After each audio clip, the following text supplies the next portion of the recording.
tratar na tua vida, amém? Então tome posse dessa palavra. Enquanto o louvor estiver adorando ao Senhor, você pode estar trazendo a frente.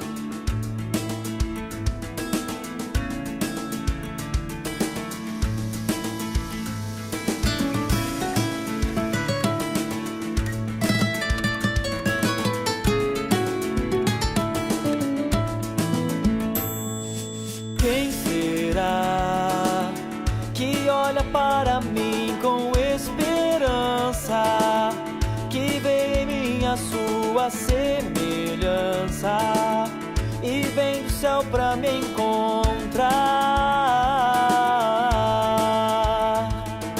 Quem será que chora ao lado deste sonhador, que entre espinhos ora ao Criador pra me perdoar? Acaso não sabeis que o vosso corpo é santuário do Espírito Santo, que está em vós, o qual tendes da parte de Deus, e que não sois de vós mesmos? Porque fostes comprado por preço. Agora, pois, glorificai a Deus no vosso corpo. Amém? Fecha os olhos, coloca a mão no teu coração e diga para Deus que você dá liberdade para que essa palavra seja ministrada na tua vida de acordo com a vontade de Deus. Senhor Deus Todo-Poderoso, neste momento, Senhor, nós determinamos dar toda a liberdade em nosso coração para que a tua palavra penetre e produza em nós os teus frutos de justiça, de graça, de amor, de misericórdia, de bênçãos, de transformação, de redenção, de salvação, Senhor, porque a tua palavra é poderosa em obras e nós queremos, Senhor, essa manifestação em nossas vidas. Por isso, Senhor, o teu Espírito Santo aqui está, ele é o autor e o revelador, e pedimos, Senhor, que no mover, agir e fluir da pessoa dele neste lugar, venha Ele nos dar também entendimento e compreensão de tudo que Ele vai revelar e ministrar aos nossos corações por esta palavra. Espírito Santo, eu me entrego nas Tuas mãos como instrumento, para que através de mim, seja Tu a falar e não eu, em nome de Jesus. Amém. Podem tomar assento, meus queridos.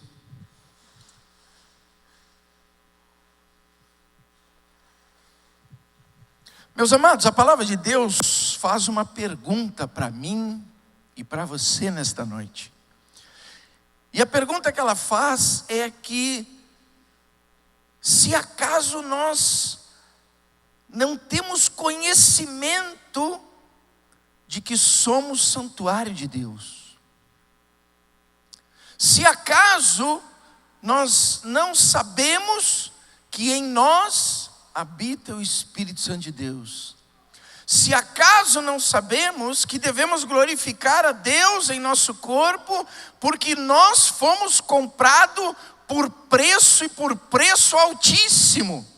Cristo se entregou por mim e por você naquela cruz, morreu no meu e no seu lugar, pagou o preço do meu e do seu castigo, pagou o preço da minha e da sua dívida e restaurou, mediante a obra da cruz, a nossa comunhão com Deus e nos deu o privilégio de sermos chamados de filhos de Deus.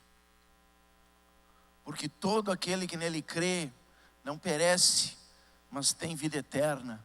Porque todo aquele que nele crê, Deus nos dá poder de sermos feitos filhos de Deus.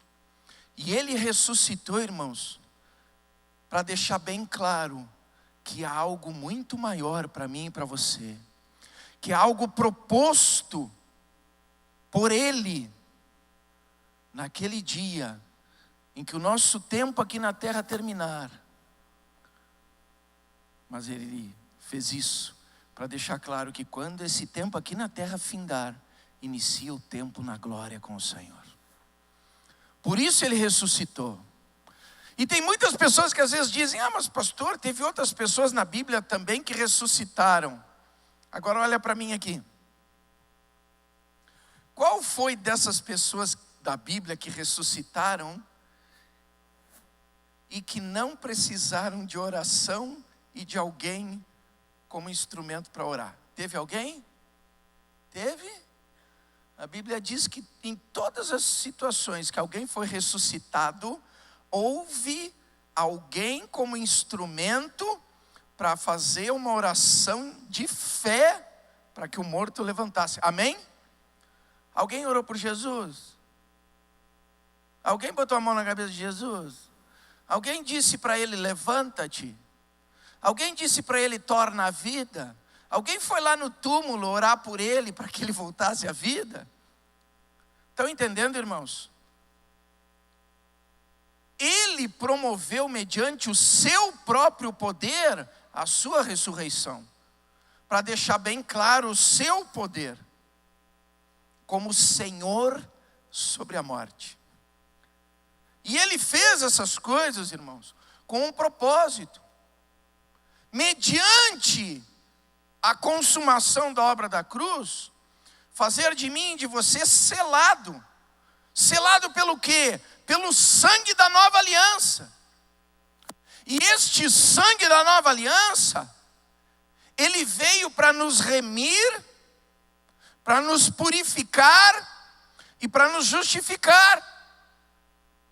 E mediante este mover do poder de Deus pela obra da cruz, no sangue de Jesus, por aquilo que no corpo dele foi pago, a meu e a seu respeito, Deus nos fez casas espirituais. Por quê? Porque ele decidiu, mediante o restabelecimento da comunhão que Cristo operou, morar em mim e em você, através da pessoa do seu Espírito. Ele decidiu morar em mim e em você pela pessoa do Espírito Santo. E ele decidiu que assim fosse, para que nós pudéssemos ter todas as condições e todo o poder necessário para se desviar do mal, para resistir o diabo e para dizer não para o pecado. Nós, irmãos, humanamente, não temos como resistir. Agora, nós, humanos, com o poder do Espírito Santo, nós tudo podemos, porque é Ele que nos fortalece.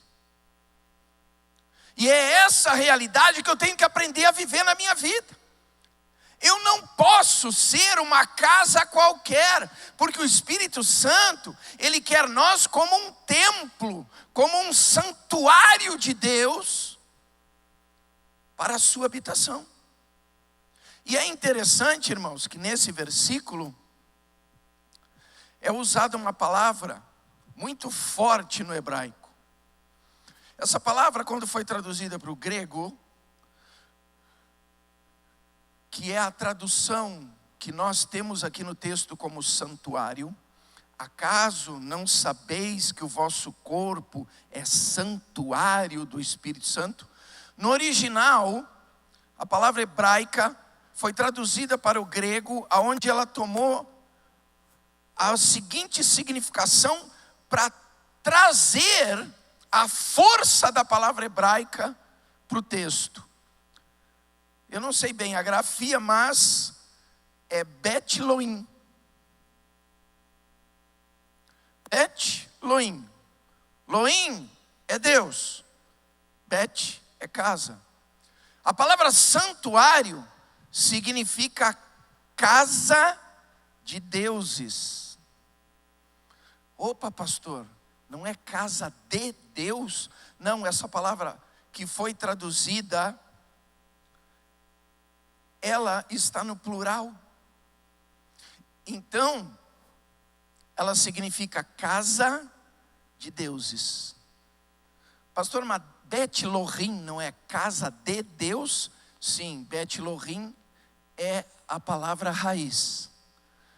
Mas a palavra que foi usada no texto é uma derivada de Bet Elohim, que é uma palavra no plural, que significa casa de deuses. E aí você pode perguntar, mas pastor, por que usaram essa palavra se nós temos que ser o templo do Espírito Santo? Mas aí é que está, irmãos. Por isso Deus faz a pergunta, não é uma afirmação. Por isso Deus faz a pergunta: acaso não sabeis que sois santuários? Acaso não sabeis? Se você for pegar santuário, significa templo. E o templo é um lugar de cultuar a deuses.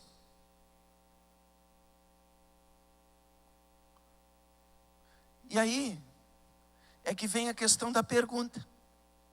Porque se não fosse uma pergunta, o texto estaria afirmando que nós somos uma casa cheia de deuses.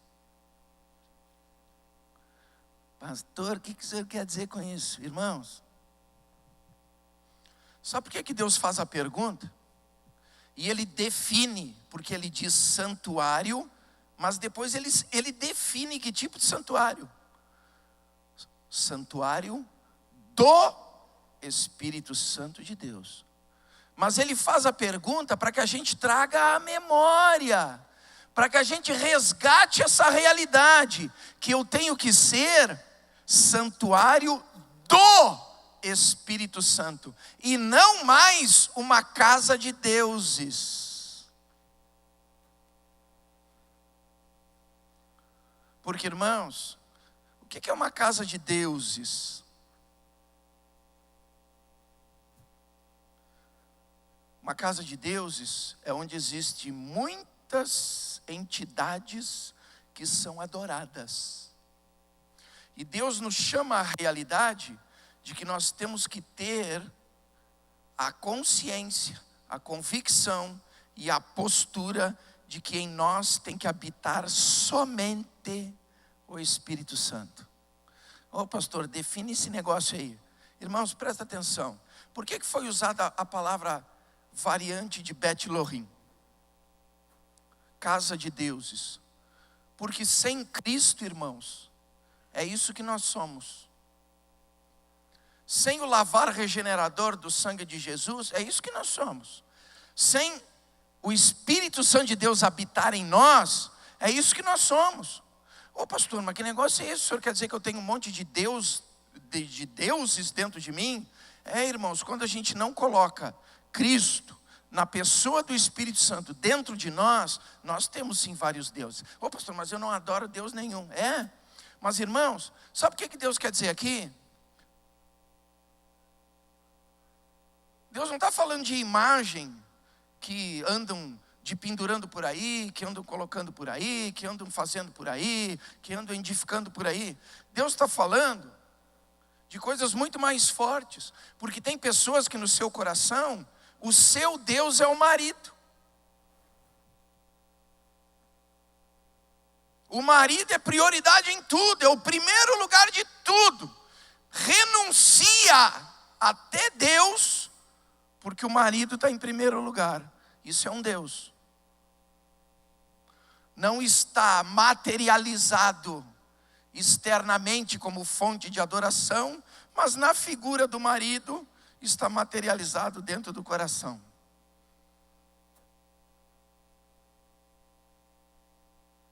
E eu não vou muito longe, né, irmãos? Porque eu já tive caso de atender pessoas, de me dizer na minha cara que abria mão de Jesus porque tinha que cuidar do marido.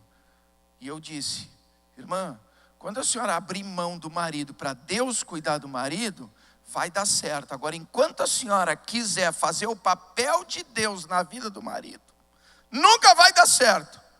Nunca deu, tanto é que nunca mais veio.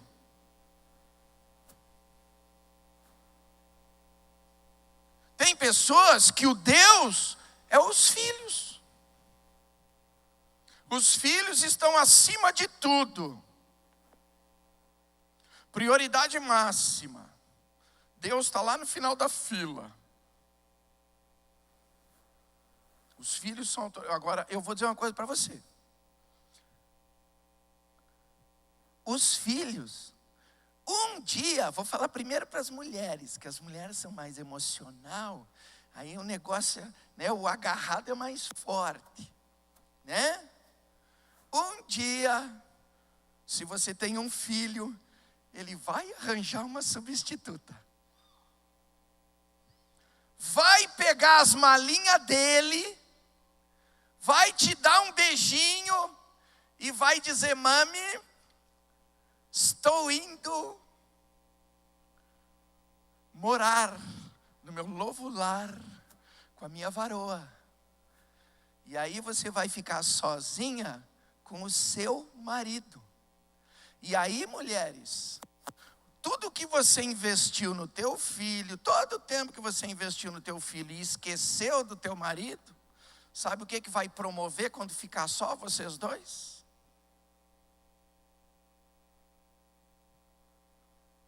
Você acha que vai dar certo esse negócio? Aí tem mulher que entra tem até nome agora: crise do ninho vazio. Que nome bonito! Crise do ninho vazio. Coisa linda, maravilhosa. Oi, irmãos, hoje em dia estão arranjando nome muito chique. Muito chique para as coisas. Sabe por que dá a crise do ninho vazio? Porque se a mulher tivesse investido no relacionamento dela com o marido, que vai acompanhar ela até que a morte o separe, não ia dar problema, não ia ter crise. Porque os filhos, irmãos, a gente gera, educa, instrui, corrige, orienta e prepara eles para a vida deles. Para a vida deles, porque um dia tem mãe que entra em desespero quando o filho vai casar. Irmãos, Deus te deu o marido. Deus te deu a esposa, porque tem marido também que idolatra a esposa.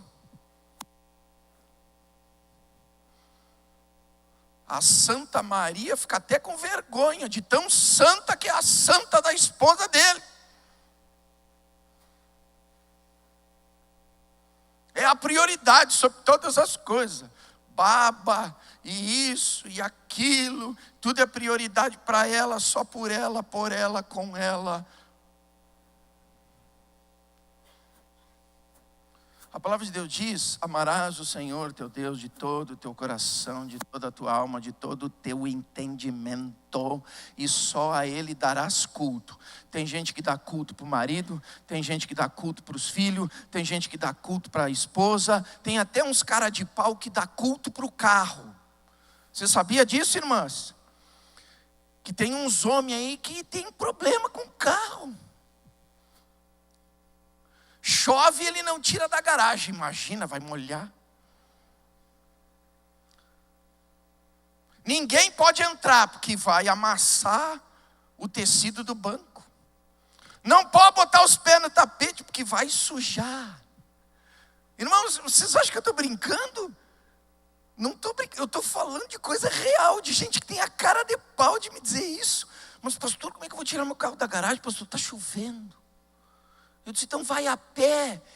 E vai a pé sem guarda-chuva, infeliz. Para e pensa num negócio desse, irmãos. Tem gente que endeusa muitas outras coisas. E Deus disse que não é para nós ser casa de deuses. É para ser casa do Espírito Santo. E o Espírito Santo, irmãos, ele é o Espírito da verdade.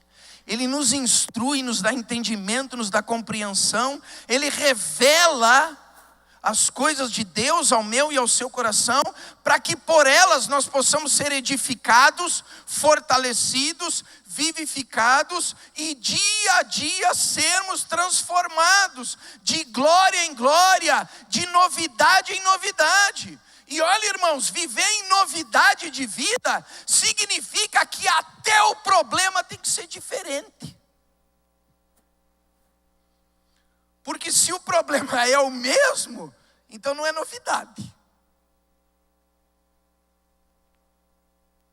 Porque a palavra de Deus diz: basta a cada dia o seu mal. Então no outro dia tem que ser novidade.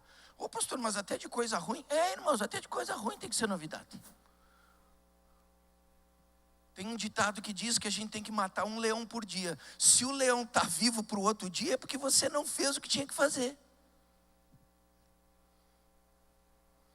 É porque você não agiu da maneira que tinha que agir. É porque você não botou a fé da maneira que deveria colocar.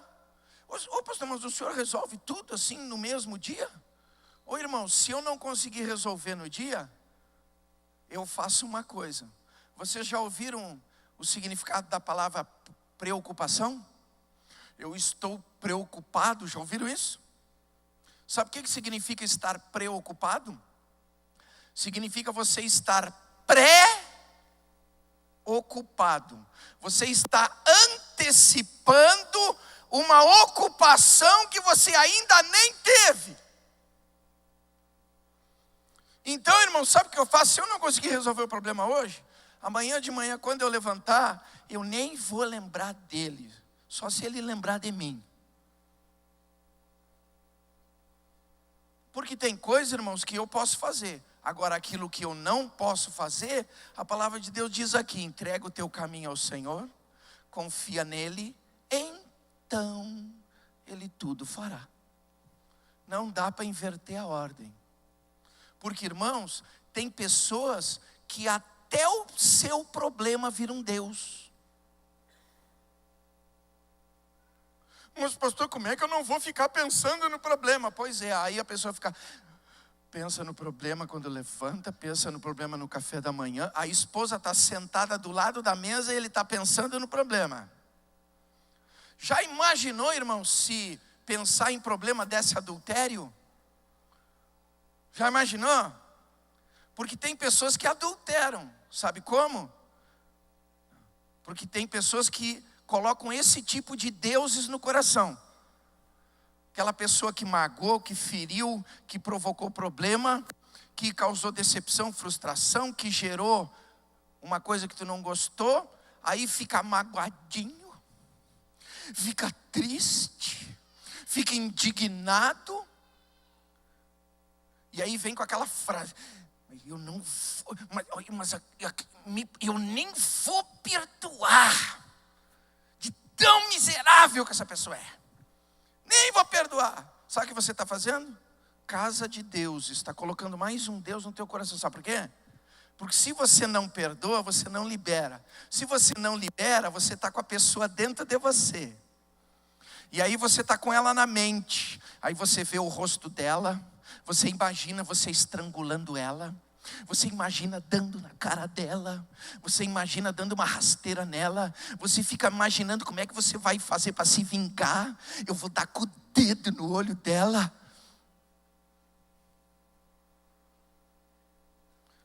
Aí o esposo não curte a esposa porque está com a fulana na cabeça. Eu vou furar o olho dela. Aí a esposa não curte o esposo porque está lá. Eu pego aquela mocreia.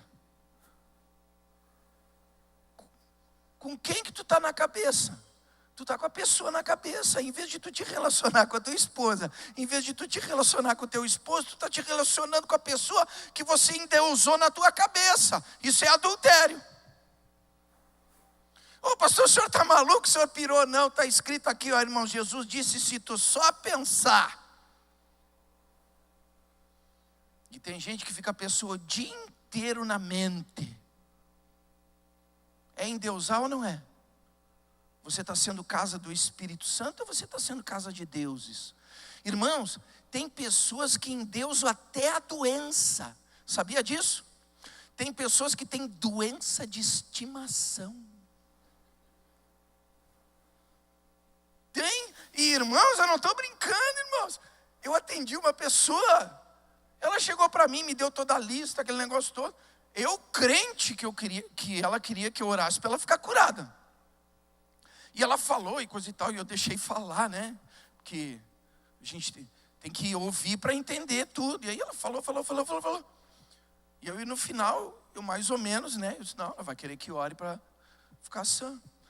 Aí eu disse: tá, mas aí, Vamos orar então? Ah, mas pastor, o senhor vai orar pelo quê? Eu disse, mas para aí, a senhora não me disse que está com um problema assim, enfermidade, coisa e tal, tá. Não, pastor, mas não é por isso que eu quero que ore, eu quero que o senhor ore pelo meu marido. Eu disse, mas irmão, o que tem a ver o seu marido com a doença? Irmãos, para encurtar a história, que essa história é meio comprida, né? Eu fiquei quase 2 horas. Para encurtar, que aí eu fui cutucando dali e de lá, ela me disse assim, só a misericórdia. Mas pastor, quando eu estou doente, meu marido cuida de mim, os meus filhos ficam tudo na minha volta, e meu marido me traz cafezinho, meu marido liga para saber como é que eu estou, os meus filhos perguntam por mim, coisa e tal. Doença de estimação.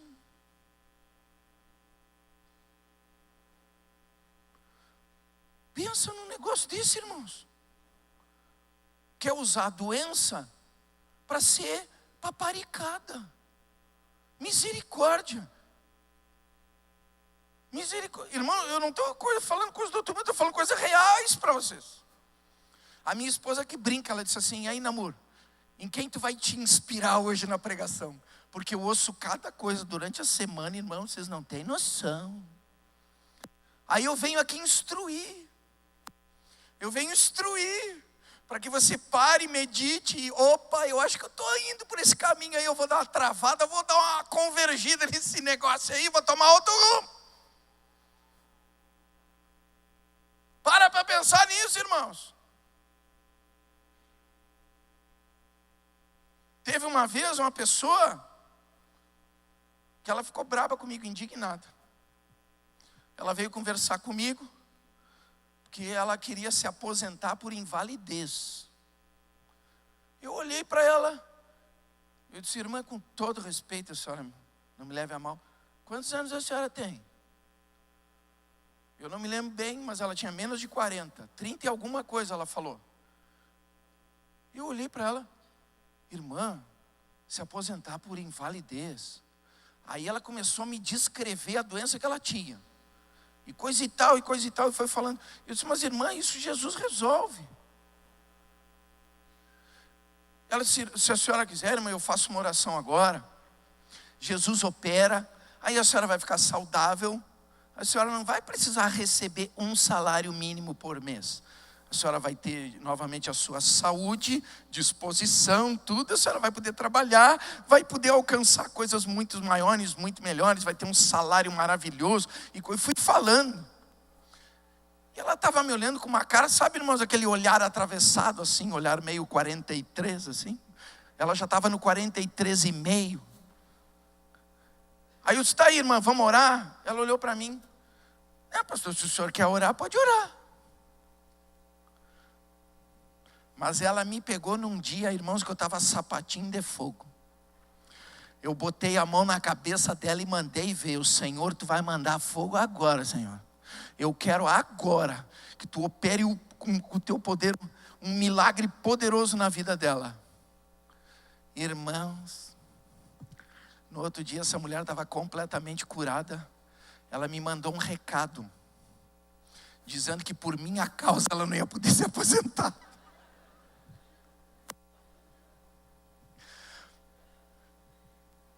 Para e pensa num negócio desse, irmãos.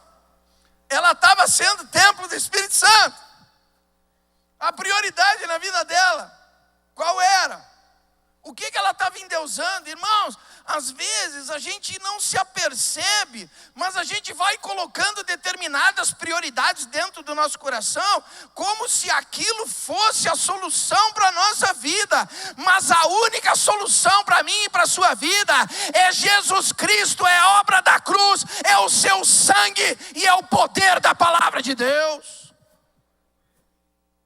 É isso, irmãos. E é por isso que Deus diz, vocês estão esquecendo que vocês são o santuário do Espírito Santo de Deus. Não é a casa de qualquer deuses. Não é a gente priorizar coisas que são fúteis, passageiras, coisas que corroem, coisas que o tempo consome, que o tempo leva. não são coisas, irmãos, que a gente deve priorizar, mas é Deus. As pessoas fazem parte dos nossos relacionamentos, nós temos alianças, nós temos comprometimento, nós temos convívio, temos que honrar, temos que respeitar, temos que ser fiéis, mas a prioridade é Deus. Não são as coisas. Tem pessoas que o Deus da vida delas é o dinheiro.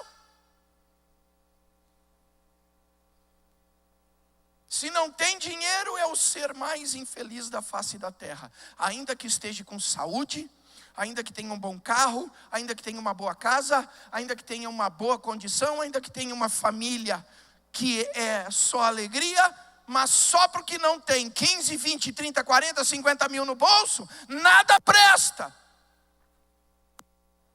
E a palavra de Deus diz o quê? Que o amor ao dinheiro não é o dinheiro, mas é o sentimento que eu coloco nele. O amor ao dinheiro é a raiz de todos os males.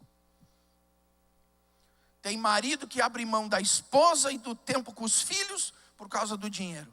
Tem mulher que abre mão do seu relacionamento por causa do dinheiro. Quem é que nós estamos endeusando, irmãos? A palavra de Deus diz: buscai o reino de Deus em primeiro lugar e a sua justiça. Aí Deus acrescenta as outras coisas. Eu quero ter bom carro, boa casa, eu quero ter coisas aprazíveis que eu posso usar, usufruir. Deus disse que é para nós comer o melhor dessa terra. Ele nunca nos privou. Mas o que tem que ser prioridade? O reino de Deus e a sua justiça. Se inverter, tem uma área da nossa vida que vai água abaixo. Vai água. E é que nem água quando desbarranca lá do morro. Ninguém segura. Se inverter as coisas, pode ter certeza, vai dar problema. E é tão simples. É tão simples as coisas. Deus nunca complicou nada. Ah, mas pastor... Pois é, irmãos, a gente sempre tem uma desculpa. Eu tinha um capitão no exército. Ele foi meu mentor no início, porque eu era muito novinho quando eu assumi o meu posto de oficial. E aí eu me apeguei com ele, porque ele era uma pessoa muito sábia, muito inteligente. E aí, às vezes aconteciam umas coisas, ele me chamava lá na sala, e ele me deixava falar, eu começava a explicar tudo. Depois que eu terminava de explicar tudo, ele olhava para mim, levantava a sobrancelha e dizia assim: Namor, explica, mas não justifica.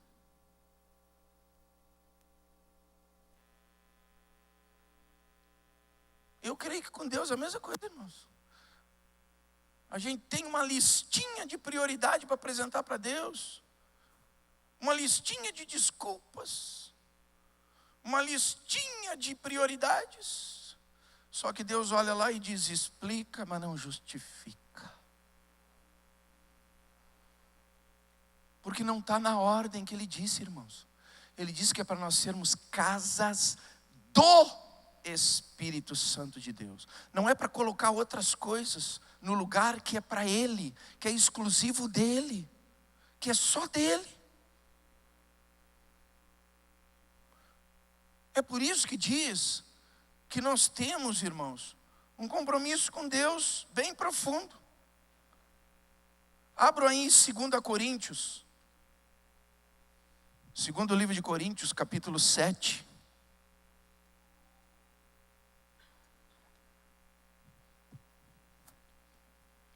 O verso 1 do capítulo 7 de 2 Coríntios diz assim: tendo, pois, ó amados, tais promessas, purifiquemo-nos de toda impureza, tanto da carne como do espírito, aperfeiçoando a nossa santidade no temor de Deus.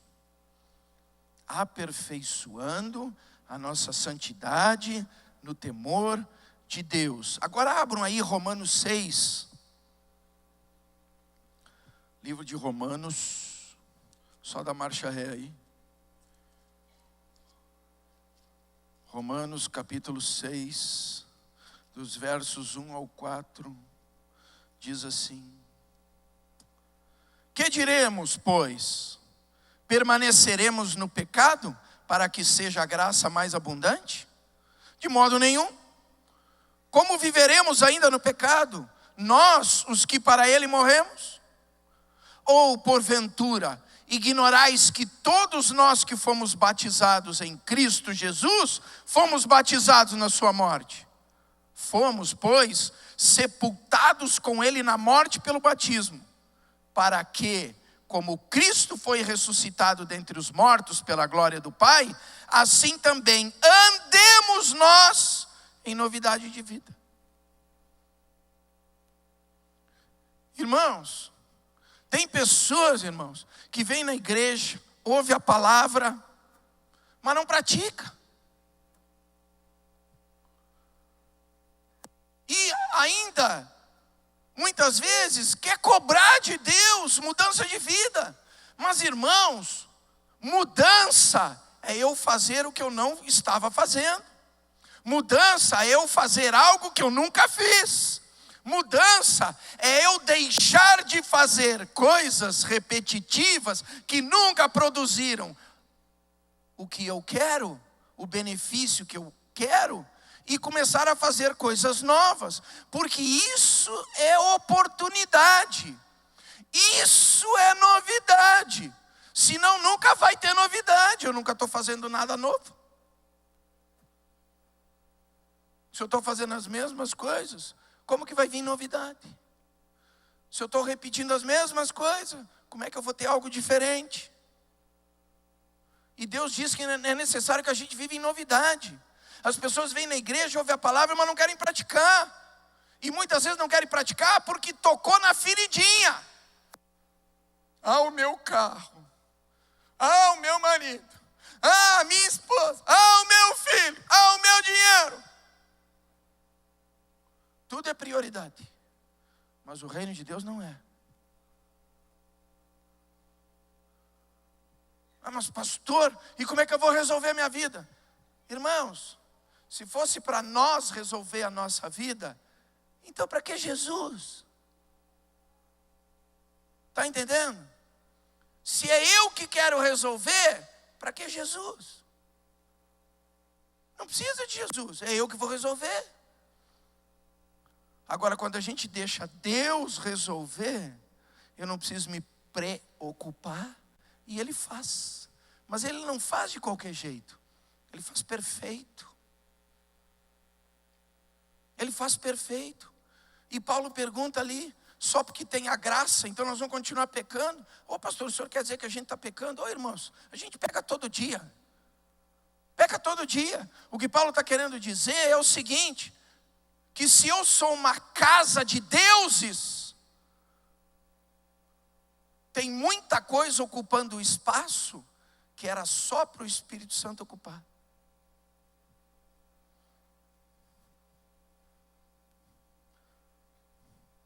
Você já viu como é que é o metrô lá em São Paulo? Já tiveram a oportunidade de ver? Tem algum paulista aí? Ó, tem uns paulistas aí. É ou não é entrar dentro de uma lata de sardinha apertado? Não dá um desânimo quando aquela porta abre e já tem gente agarrada assim, ó. E aí você fica até tentando encontrar um ângulo para ver por onde vai passar. E aí quem tem problema de bolinha já fica mais difícil, né? Porque aí além de achar o ângulo, ainda tem que apertar mais o negócio para conseguir. Vocês acham que o Espírito Santo vai brigar por espaço? O Espírito Santo chega ali, dá uma olhada no teu coração, abre a porta. Ele diz, mas eu vou ficar sufocado nesse negócio aí. Estão entendendo, irmãos? O que a gente tem que fazer é pegar os problemas e entregar para Jesus. O que a gente tem que fazer é pegar os fardos que estão pesando nas nossas costas e entregar para Jesus. Ele mesmo aceitou isso. Ele disse, vinde a mim, vós que estáis cansados e sobrecarregados. Me entrega o teu fardo e eu te dou o meu é levinho. Deixa que o pesado eu levo, ele disse. Nós não temos que ficar, irmãos, enchendo o nosso coração de coisas que não levam a lugar nenhum.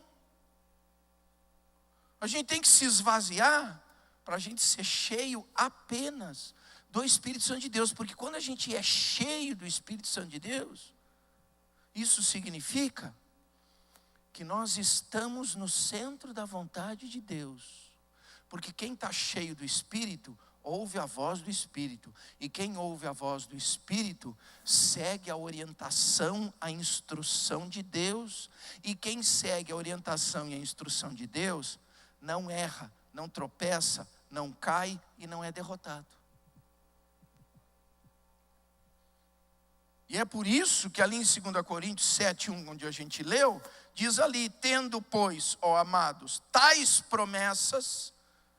Que promessas são essas? Promessa de vida eterna, promessa de paz, promessa de alegria, promessa de gozo, de refrigério na alma, promessa de cura, promessa de prosperidade, promessa de uma vida saudável, promessa de relacionamento saudável, de vida emocional saudável, de vida sentimental saudável, de vida familiar saudável.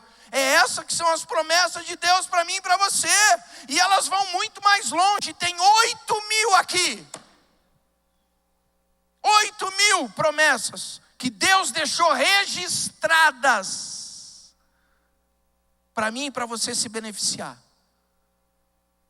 E aí diz ali: tendo, pois, ó amado, tais promessas, que é para todas as áreas da nossa vida, seja física, mental, espiritual, financeira ou sentimental. É para todas as áreas.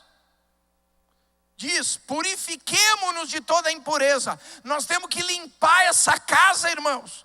Jogar fora todos os deuses que estavam dentro do nosso coração. Jogar fora. Lançar aos pés da cruz. Porque Jesus sabe o que fazer com isso. Ele sabe o que ele vai fazer com isso. E lançando isso fora, tanto as coisas da carne como do espírito. Como assim, pastor? Espírito? O nosso espírito.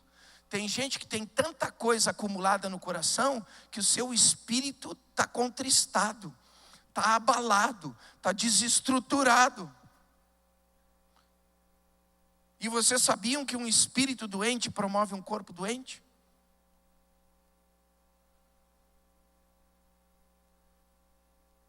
E diz mais: aperfeiçoando a nossa santidade no amor de Deus. Por isso Paulo pergunta ali: que diremos, pois? Permaneceremos no pecado, para que seja a graça mais abundante? Não, irmãos, de modo nenhum. Nós temos que lançar fora essas coisas e priorizar o Espírito Santo de Deus. Porque, irmãos, Ele é o Espírito da sabedoria, Ele é o Espírito da verdade, Ele é a fonte de água viva, Ele é o pão da vida, Ele é o nosso ajudador, Ele é o nosso consolador, Ele nos esforça, Ele nos ajuda, Ele nos aperfeiçoa, Ele nos instrui mediante a sabedoria, Ele nos dá graça, Ele nos dá entendimento, Ele nos promove compreensão e Ele nos faz conhecer os pensamentos de Deus.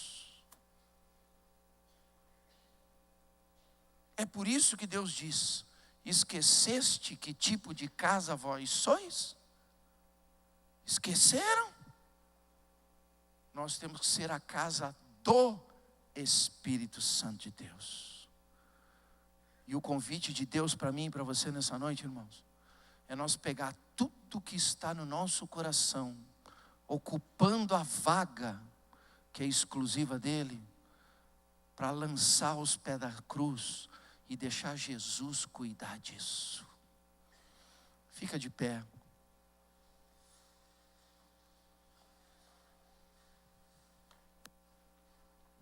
Feche teus olhos e medita o que tem ocupado os teus pensamentos o teu dia todo. Se não é Deus, se não é a palavra e o Espírito Santo de Deus, está na hora de entregar para Jesus. Pastor, eu entrego meu marido. Entrega, irmã, porque aí sim ele vai ser uma bênção. Pastor, eu entrego a minha esposa. Entrega, tu vai ver que delícia vai ser. Pastor, eu entrego meu filho. Entrega, você vai ver que ele vai mudar. Entrego a minha filha. Entrega, deixa Deus trabalhar, Ele vai te dar uma nova filha. As pessoas acham que com muitas palavras, com muitos conselhos, com muitas batidinhas, palmadinha, varadinha, resolve. Não, quem convence do pecado, da justiça e do juízo é o Espírito Santo de Deus. É Ele, mas para Ele trabalhar nós temos que entregar. Essas coisas não tem que estar no lugar dele. Não são essas coisas que tem que ocupar o lugar que é dele. Talvez seja o teu pai que você tenha que entregar. Talvez seja a tua mãe que você tem que entregar. Talvez seja o teu dinheiro que você tem que entregar. Talvez seja o teu carro que você tem que entregar. Talvez seja a tua casa que você tem que entregar. Porque tem pessoas se rebentando, porque tem que construir um palácio de 5 andares, para depois ficar ele e a esposa sozinhos lá dentro.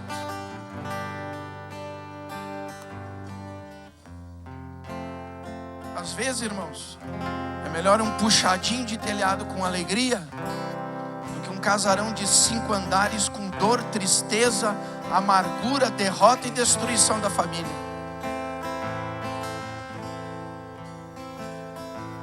Eu não sei o que tem ocupado o teu coração. O meu, eu parei para refletir, porque eu digo para vocês, o privilégio primeiro é meu. Deus primeiro fala comigo. Eu fui também sondar, eu fui também analisar, e eu vi que tinha coisas para jogar fora. Só que eu já vim limpinho para o culto. Deus é bom. Deus é bom. E sabe, irmãos, quando eu dobro o meu joelho, eu apresento cada um de vocês. E eu digo para Deus: Senhor, eu não quero falar nada de mim, mas Tu sabes o que cada coraçãozinho precisa ouvir para sair desse culto impactado, renovado, abençoado, com a vitória nas mãos.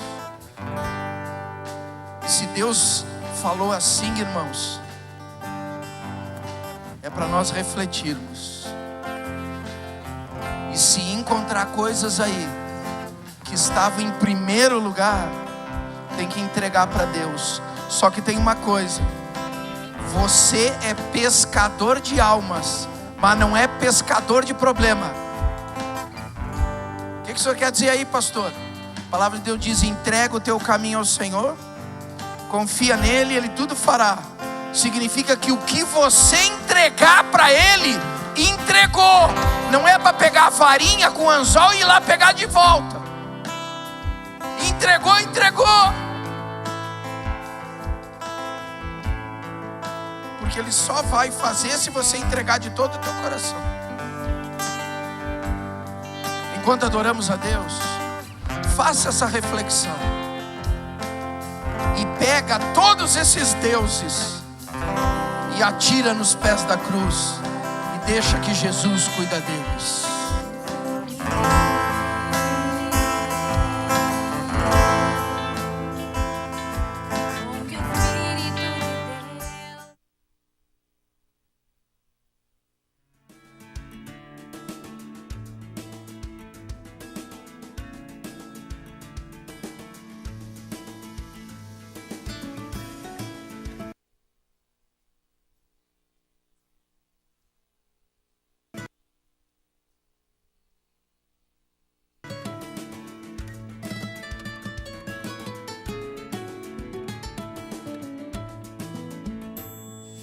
Quem será que olha para mim com esperança?